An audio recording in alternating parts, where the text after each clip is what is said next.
Assalamualaikum warahmatullahi wabarakatuh. Kembali lagi kita berjumpa dalam pelajaran sejarah Indonesia. Nah, dalam video kali ini kita akan melanjutkan pembahasan kita dari video sebelumnya, yaitu mengenai peran pemuda dalam perubahan tata negara di Indonesia. Seperti itu. Nah, di video kali ini kita akan menitik beratkan pembahasan kita itu kepada peran pemuda pada masa Jepang, pada masa kemerdekaan, dan pada masa reformasi. Seperti itu. Jadi, jika dalam video sebelumnya kita sudah membahas bagaimana peran pemuda dari zaman kolonial Belanda yang muncul akibat adanya kebijakan politik etis atau politik balas budi yang menyebabkan apa? Atau yang berdampak terhadap semua kalangan masyarakat pada waktu itu bisa atau berhak untuk mengenyam pendidikan. Karena sebelum adanya politik etis, yang bisa mengenyam pendidikan itu hanyalah kaum bangsawan atau orang-orang priai saja dan juga orang-orang non-pribumi seperti itu. Tapi setelah adanya politik etis, semua kalangan masyarakat itu mempunyai kesempatan untuk mengenyam pendidikan. Yang nantinya mulailah bermunculan organisasi-organisasi pergerakan seperti itu. Nah, gerakan pemuda pada masa pendudukan Jepang itu lebih difokuskan ke dalam tiga hal.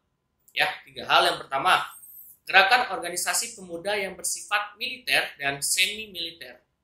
Yang kedua, organisasi pemuda yang bergerak secara sembunyi-sembunyi atau mungkin lebih dikenal dengan sebutan istilah gerakan bawah tanah. Dan yang ketiga, organisasi bentukan Jepang yang disiapkan untuk membantu Jepang dalam perang Asia Timur Raya seperti itu. Nah, di sini ada beberapa contoh organisasinya seperti Keibodan yang merupakan organisasi yang bersifat semi militer, ada Heiho yang bersifat militer, Senendan yang bersifat semi-militer, PETA yang bersifat militer, Fujinkai semi-militer, Gerakan 3A, Gerakan Propaganda Jepang, Jawa Hokokai, Kebaktian Jawa untuk mengumpulkan penggalangan dana dan lain sebagainya, dan juga ada Putra, yang nantinya mungkin bisa dikatakan Gerakan Putra ini salah satu faktor yang membuat masyarakat Indonesia itu bisa melepaskan diri dari belenggu penjajahan. Karena apa? Putra itu dipimpin atau diketuai oleh 4 serangkai. Soekarno, Hatta, Soekarno, Ki Hajar Dewantara, Kiai Haji Mas Mansur, dan lain-lain. Nah, kemudian di sini ada beberapa peristiwa peran pemuda pada masa kemerdekaan. Nah, yang pertama kita bisa lihat dalam gambar, yaitu adalah rapat raksasa di lapangan Ikada, lapangan Ikatan Atletik Jakarta. Rapat raksasa di lapangan Ikada ini bertujuan untuk membuat atau para pemuda menginginkan bahwasannya para tokoh-tokoh bangsa itu keluar, memberikan semangat, memberikan suatu statement yang menyatakan bahwasannya mereka siap untuk melawan Jepang. Karena pada waktu itu Jepang mengerahkan pasukannya untuk, dalam hal ini adalah pada saat itu Jepang ditugaskan untuk menjaga status quo dan Indonesia memproklamirkan kemerdekaannya. Nah, Jepang berusaha untuk menggagalkan proklamasi atau menggagalkan pelaksanaan dari euforia masyarakat Indonesia terhadap kemerdekaan yang mereka peroleh seperti itu. Dan rapat di lapangan Ikada ini suatu bentuk dari pemuda bahwasanya mereka menginginkan tokoh bangsa itu untuk mengeluarkan statement, dan akhirnya Soekarno pun berangkat bicara di rapat tersebut. Kemudian juga ada peristiwa di Hotel Yamato. Nah, peristiwa Hotel Yamato itulah pembakaran bendera Jepang dan juga bendera Belanda. Seperti itu. Nah, kemudian di sini juga ada gerakan pemuda setelah kemerdekaan Indonesia. Nah, gerakan pemuda setelah kemerdekaan Indonesia ini lebih diarahkan untuk membangun Indonesia ke arah yang lebih maju, ke arah yang lebih baik. Di sini mungkin kita lebih menitik beratkan atau fokus kita itu ke masalah pendidikan. Pemuda setelah kemerdekaan itu banyak diutus untuk belajar ke luar negeri. Untuk apa? Untuk memajukan Indonesia di kemudian harinya. Ya, kita bisa ambil contoh Baharudin Yusuf Habibie yang pergi berkuliah di Jerman.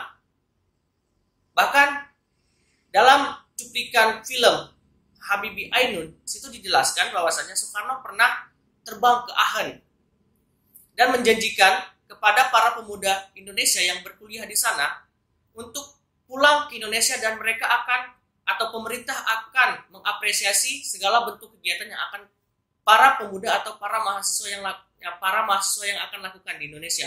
Seperti itu. Jadi setelah kemerdekaan, fokus dari para pemuda ini adalah bagaimana caranya mengembangkan, membentuk suatu pemerintahan atau suatu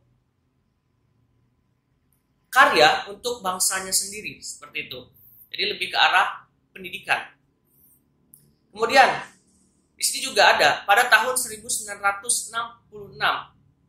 muncullah Tritura, 3 tuntutan rakyat. Kenapa bisa muncul? Nah, gerakan Tritura ini itu dipelopori oleh kami, Kesatuan Aksi Mahasiswa Indonesia.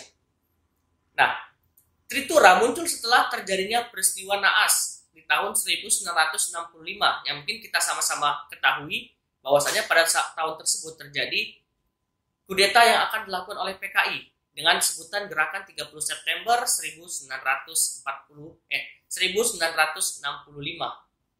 Nah, dari sana mahasiswa menuntut bahwasanya Presiden Soekarno menindak tegas PKI, tapi ternyata tidak terlalu digubris.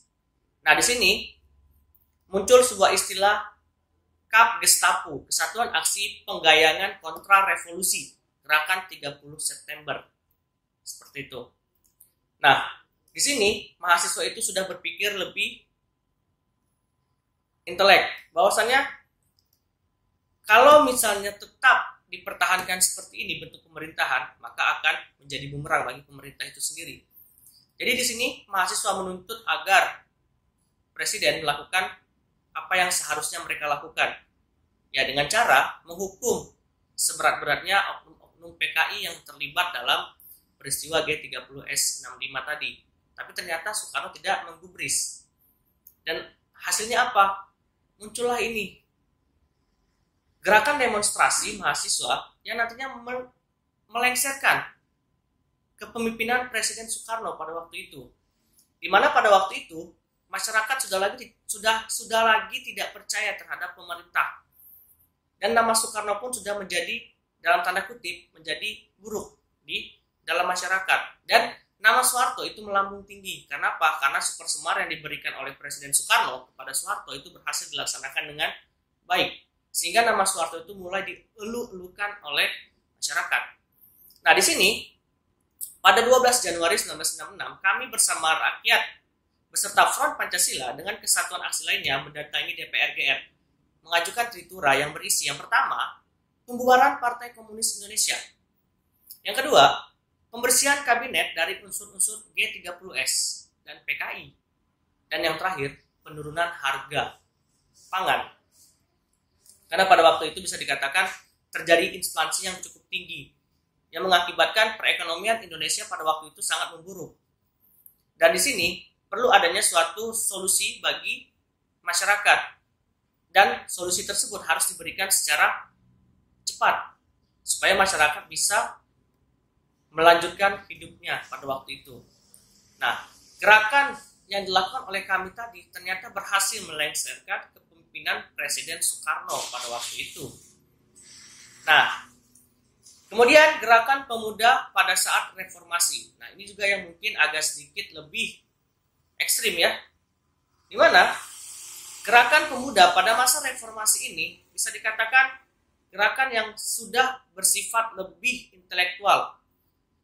Mereka berani untuk menyuarakan aspirasi mereka, berani mengkritik pemerintah yang mereka anggap sudah tidak lagi sejalan dengan apa yang mereka inginkan atau tidak sesuai dengan cita-cita demokrasi dan tidak sesuai dengan landasan atau dasar negara kita, yaitu Pancasila. Kita bisa sebut pada saat pemerintahan Orde Baru yang dilihat oleh para mahasiswa pada waktu itu banyak terjadi penyelewengan. Yang pertama, pemerintahan yang bersifat otoriter. Presiden Soeharto pada waktu itu sudah menjabat kurang lebih sekitar 32 tahun. Dari tahun 1968 sampai 1968. Sebenarnya sudah secara kasat matanya sudah menjabat sejak tahun 1966. Tapi baru secara resmi disahkan pada tahun 1968. Kemudian juga ada penyelewengan lainnya seperti korupsi dan lain sebagainya. Seperti itu. Nah, ini adalah gerakan atau timeline garis waktu dari demonstrasi mahasiswa pada masa reformasi. Di mana pada bulan Maret tanggal 5 tahun 1998, 20 utusan mahasiswa Universitas Indonesia mendatangi gedung DPR MPR untuk menyatakan penolakan terhadap pidato pertanggungjawaban Presiden Soeharto. Pada 11 Maret 1998, MPR kembali menunjuk Soeharto sebagai presiden untuk kelima kalinya. Keputusan politik ini memicu aksi demonstrasi menentang rezim Orde Baru di banyak kota. Pada bulan April 1998, Presiden Soeharto meminta para mahasiswa untuk mengakhiri protes dan kembali ke kampus. Sebulan lamanya para mahasiswa dari perguruan tinggi baik dari swasta maupun negeri telah berunjuk rasa menuntut dilakukannya reformasi.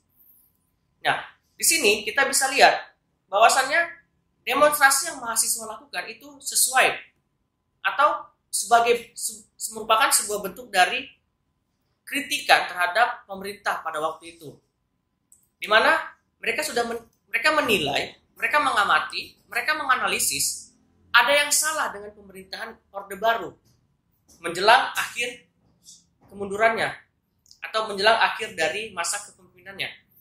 Ya, tadi sudah disebutkan banyak terjadi penyelewengan dan lain sebagainya. Makanya mereka melakukan tindakan penolakan terhadap pidato pertanggungjawaban presiden.